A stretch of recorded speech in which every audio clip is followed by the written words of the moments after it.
Hello everyone, my name is Agent Paul of Mobile Task Force Delta 7, codename Bookkeepers, and welcome back to another SCP document review.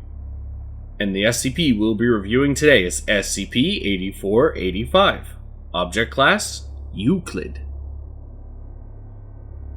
Special Containment Procedures. SCP-8485 is housed in a standard small creature containment chamber at Site-22. Personnel stationed within 500 meters of SCP-8485's containment chamber are granted headphones, developed to counteract the frequency emitted from the SCP. Construction efforts should coincide with periods of increased vocal activity by SCP-8485 whenever possible. Should SCP-8485's noise levels surpass the pre-recorded standard, personnel are to be temporarily evacuated as to not disrupt active workflow. Medical leave is to be granted if personnel report lasting bouts of tinnitus as to avoid permanent damage to hearing. Description: SCP-8485 is a collective of 293 small globular organisms comprised entirely of fatty flesh. At the time of discovery, 23% of the SCP-8485 population exhibited some form of injury, ranging from minor scratches to its skin to partial disfigurement. SCP-8485 is hyper-aware at all times, remaining vigilant during movement and observing its immediate surroundings without interruption. SCP-8485 shows aversion to all physical contact. Throughout its containment, SCP-8485 has not yet gone dormant. SCP-8485 continually vocalizes upwards of 125 decibels to garner human attention. Sounds have ranged from baby crying, cooing, and in one recorded instance, belligerent screaming.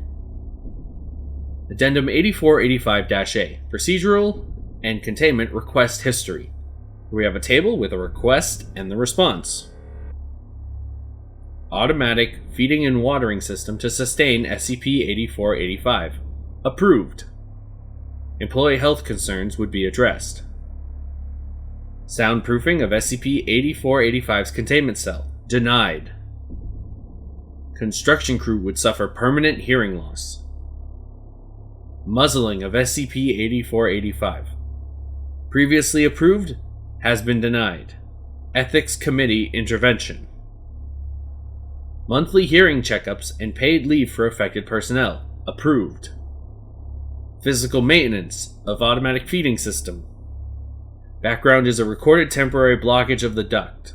Minor damage to the metal has been observed. Denied. The issue was able to be fixed remotely through an installed piston to clear anything trapped in the duct. Heavy thump confirmed clearance. Physical checkup on SCP-8485 as last checkup occurred over 12 years ago. Temporary spike in volume recorded. Denied. SCP-8485's vocalizations have started to consistently decrease in volume. The spike in volume is attributed to SCP-8485 attempting screaming in order to garner attention. Behavior is not to be encouraged. Physical checkup on SCP-8485 due to vocalizations having subsided. Denied.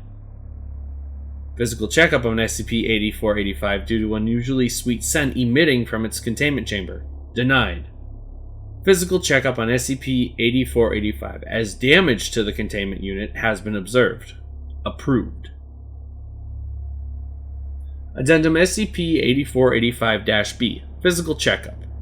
Following unusual activity and a complete malfunction of the automatic feeder system, a physical checkup was conducted. Remnants of SCP-8485 were spread throughout the chamber, with the containment chamber's walls having been stained a rich purple color. Scratch marks identical to prior observed damage to the feeding system were discovered on the inside of the chamber. A rotten smell perforated throughout the containment unit. Neutralization was presumed, however faint whimpering continued to originate from leftover offal congruent with SCP-8485's anatomy. And that is it. Thank you all so much for listening or watching.